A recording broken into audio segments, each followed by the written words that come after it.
I did a little bit of reading last year. Do you want to hear about it?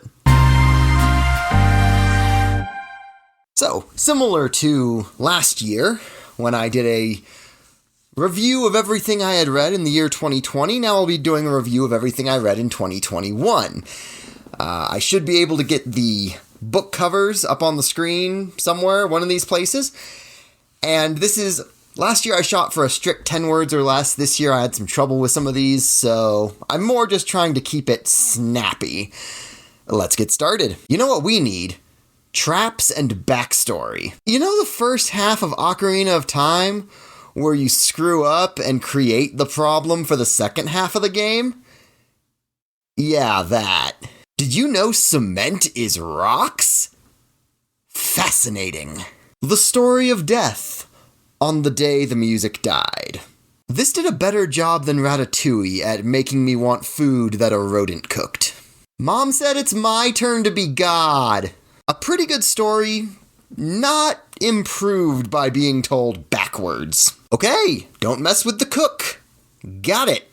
Turns out, the love of money is the root of all evil. Somehow the church didn't foresee this being a problem. Making freed AIs is bad. Unless you're the protagonist. Bro, did you know that women are people? The moral of the story is, cops should not actually prosecute the friends of their wives, I guess. Less swashbuckling and more siege tactics than I expected. All of your favorite D&D monsters are on the receiving end of abusive relationships. The classic tale of a boy and his plot-solving alien snake thing. Kid with famous father has to leave home to learn how to be less insufferable. It's essentially travelers snowed in at a motel, and yes, I cried a little. What if, when someone tried to do war on us, we were just like, nah, man. Set dressing. Now. Most of what the movies left out. Mordor is so much more oppressive than I remember, and they're barely there yet. The rest of what the movies left out. Oh, to be a ghost professor with a hot Valkyrie girlfriend. Humanity is awful, and best avoided. A fun adventure with a rushed romance. I accidentally started at book 2. Kind of some weird sexist stuff, but most of the plot was still fun. I expected Conan, but Cormac is just Conan with an Irish accent, so close enough. Called out racism in historical fiction without hand-waving away and pretending that everyone 500 years ago believed what we believe today. But didn't excuse any of it. Good job. Hey kids, do you like violence? James Bond's antics are worse than I was warned they would be. This book was gross. I get it. She's heavy-set. Move on. A really fascinating who's gonna have been the whodunit. Hercule Poirot is not recognized by everyone he meets, and this bothers him immensely. Filled with detailed descriptions of terrain that don't actually help me picture the terrain. And that's it. That's everything that I read last year. Came out to 34 books. Now, I wanted to resolve this with my top 5. I couldn't narrow it down to 5. Like, I know what my top 5 are, but my number 6 and number 7 were both so close to making that list that I had to include them anyway. So, starting us off at number 7, Three Guns North. This one was absolutely fascinating.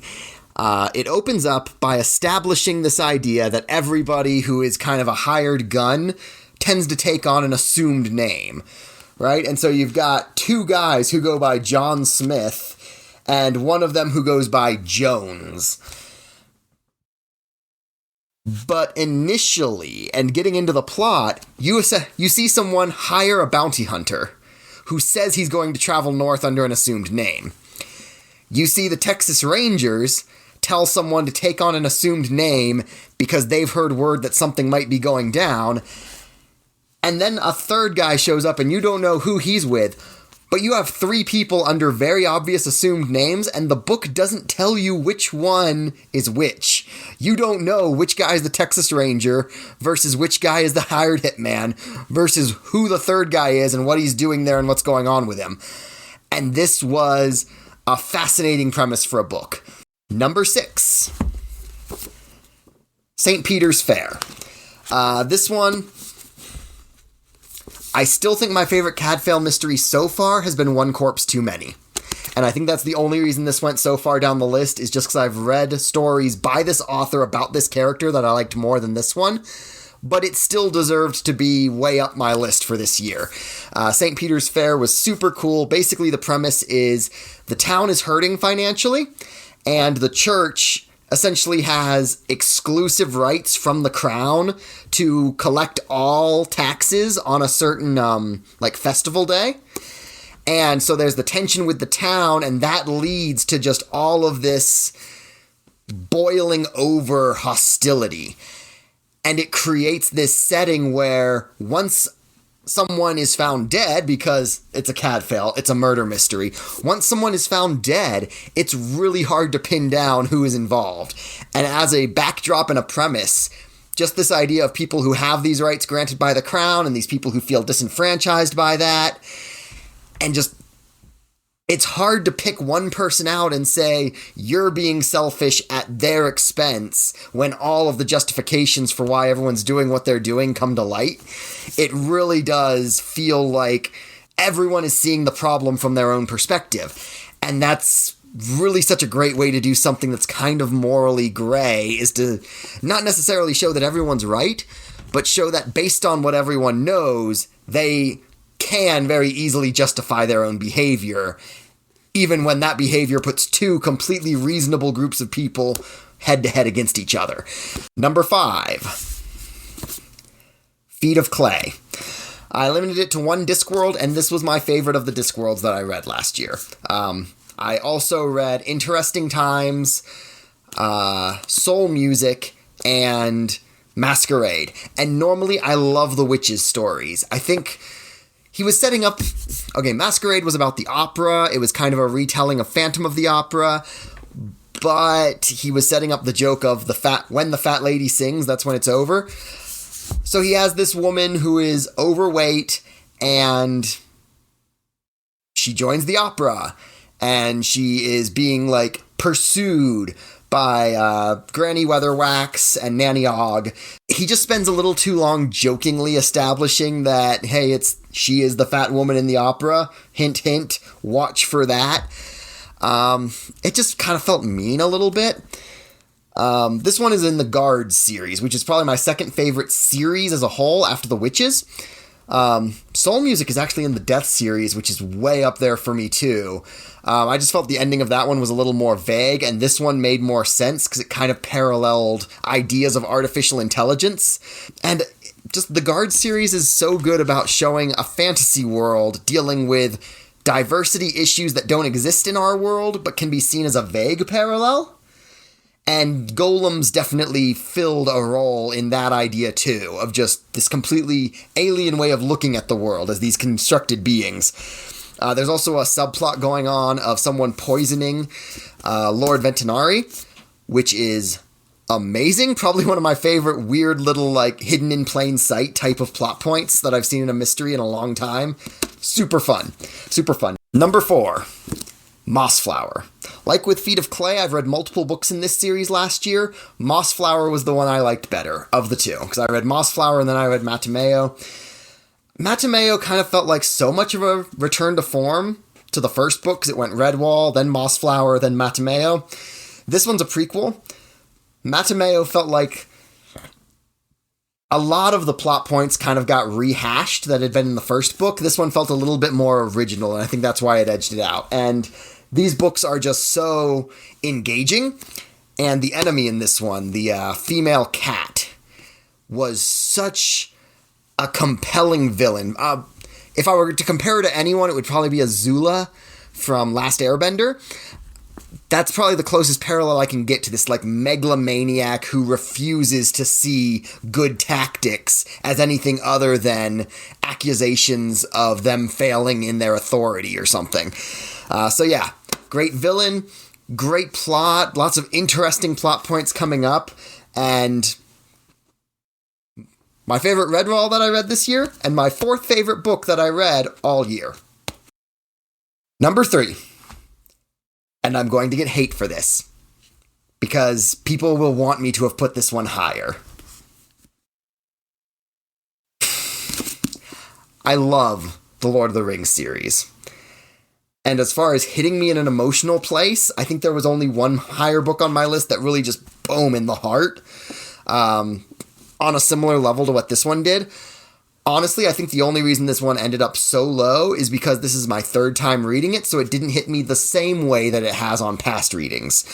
But it is so good. I feel like I don't need to go too deep into the plot. Most of the world knows the plot of Return of the King at this point. I definitely love the bits that didn't make it into the movies. The Scourging of the Shire is such a great plot point, and just Merry and Pippin riding out and being these, great grand warriors and being seen in the Shire as these just mighty martial figures that can rally the people. That's such a great conclusion to what those two characters have been through, and it's sad not to see it in the movie. I get pacing why they didn't, but so good.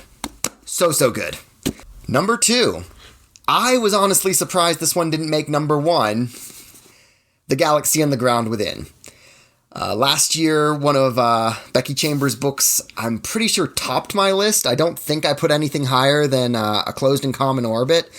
That one was so good. That one's still my favorite. This one bumped off Long Way to a Small Angry Planet for my number 2 favorite book in the series. It's a 4-book series. Number 1 was Long Way to a Small Angry Planet. Next was Closed and Common Orbit, which is my personal favorite. The next was... I always forget the name of number 3. Record of a Spaceborne Few. That one was more of a vignette. And it's my least favorite of a series that I absolutely love. And if it were the only book she had written, it would be one of my favorite books. Becky Chambers is the person who edges out Becky Chambers on my list most of the time. So for that to be the bottom, it's like saying it's the 4th best professional athlete in the world. Like, yeah, there's 3 that are better than it, but come on. Long Way to a Small Angry Planet was my second favorite book when only 3 of these had been written. Galaxy and the Ground Within bumps it down a spot. This one was so good. Like I said in the quick review, it's essentially something happens and people get trapped at a motel waiting for transportation issues to get fixed. And I love the way that she kind of takes these modern day issues, translates them to what they would look like in a space opera setting, and then just really brings out the humanity in these alien races. Part of what I loved about this, no human beings. Except one. There's a doctor who shows up very near the end of the book. But I wish there were more sci-fi that didn't assume humans were the default, and a big part of assuming humans are the default is that there's a human in every single story. Right? I would love it if there were a Star Wars story that just incidentally feeling didn't have a human in it.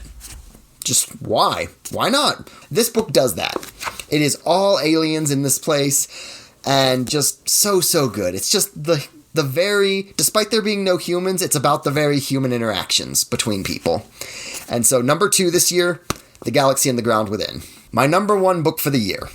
And this was The Dark Horse. There are some books that I read because I feel like I ought to have read the classics. And sometimes I find a pearl. And I think this one is so far up the list for me because I didn't expect it to be as good as it was. I thought it would be very dry, maybe have a few moments that were as good as, like, Shakespeare at his best. You know what I mean? Where, the joke still carries through to the modern audience and you can kind of laugh with it and be like, oh, I got that one, and feel smart for getting it.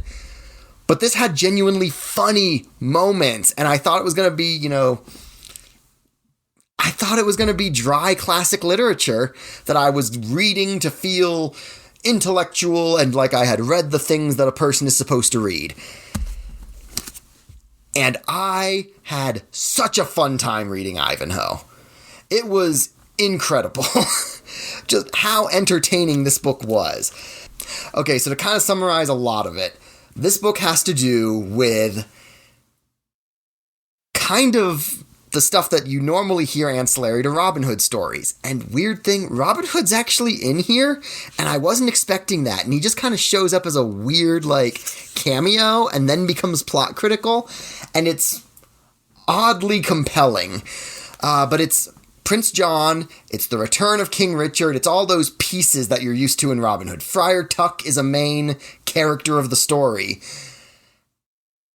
But it's about this knight who is able to, like, go to jousts and save people. And in the end, he ends up having to go out while injured. That's what I like about this book, is it's got so many hallmarks of modern storytelling. Is you got the hero who goes out and does something heroic and courageous and gets injured and he's laid up. And the person who is helping him heal is so kind to him. And so he is on the mend, and then the person who was helping him ends up in trouble, and so before he's completely healed, he has to march back into battle again, you know, nursing a wound and doing his best. And it's that kind of, like, modern plotting that I was not expecting and that I was shocked to find, and that was so good here. I kind of made reference to the fact that it acknowledges the racism of the time.